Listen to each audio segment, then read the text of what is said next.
Kalau mereka masih beranggapan ini ngomong syariat, saya akan tantang mereka untuk debat tablik. Saya akan tantang mereka untuk debat tablik, tapi dengan syarat. Kalau argumentasi mereka kalah dan lemah, dia wajib meninggalkan HTI dan tidak menyebarkan khilafah.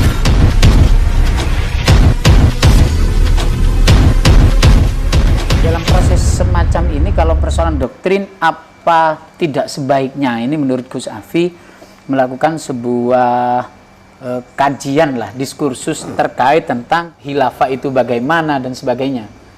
Jadi saya begini, saya berpikir kemudian ke depan ini, insya Allah dalam waktu dekat ini saya akan koordinasi dengan para kiai, ya, dengan para kiai sepuh kita yang ada di BJNO. Kemudian tentu saya koordinasi dengan, karena kita punya lembaga lain yang namanya Asnutra, Aswaja NU Center. Kalau mereka masih beranggapan ini ngomong tentang syariat, saya akan tantang mereka untuk debat tablik. Saya akan tantang mereka untuk debat tablik. Tapi dengan syarat, dengan khilafah, bahwa khilafah itu adalah ajaran yang wajib, ya, syariat Islam. Maka saya akan tantang mereka, tapi dengan syarat. Kalau argumentasi mereka kalah dan lemah, dia wajib meninggalkan HTI dan tidak menyebarkan khilafah. Saya akan tantang itu. Ini kalau mereka tantangan terbuka, ya. Tantangan terbuka, monggo di Kabupaten Pasuruan, khususnya di wilayah kami cabang Bangil. Kami akan memfasilitasi. Kalau mereka masih ngotot tentang itu, kita akan ada dua perspektif, ya, perspektif hukum Islam dengan perspektif hukum positif. Ya, kalau hukum positif mereka jelas salah, ya, karena mendirikan negara di dalam sebuah negara. Iya, maka proses ini harus tetap kita lakukan. Tetapi kalau mereka menganggap ini bahwa ini bagian syariat Islam, maka hari ini saya tantang terbuka mereka. Tetapi dengan syaratnya hanya satu. Ketika dalil-dalil mereka kalah dan lebih lemah dari apa yang kita sajikan nanti, mereka juga harus menyatakan keluar dari HTI. Karena begini loh, kenapa saya selalu mengatakan harus keluar dari HTI? Karena mereka merasa HTI itu masih ada.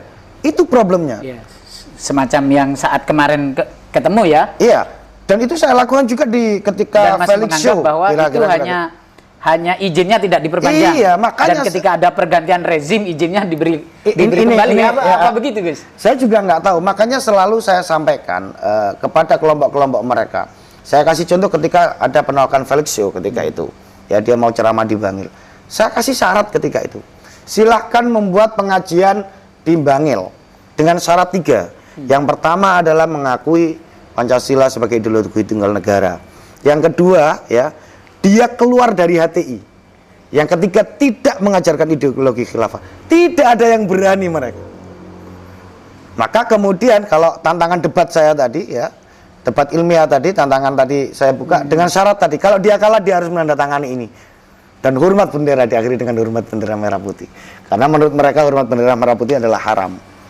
Nah, ini maksud saya kayak gitu. Artinya saya ingin penegasan kepada pemerintah ketika menemukan hal-hal semacam ini, khususnya aparat, buatkan mereka surat pernyataan.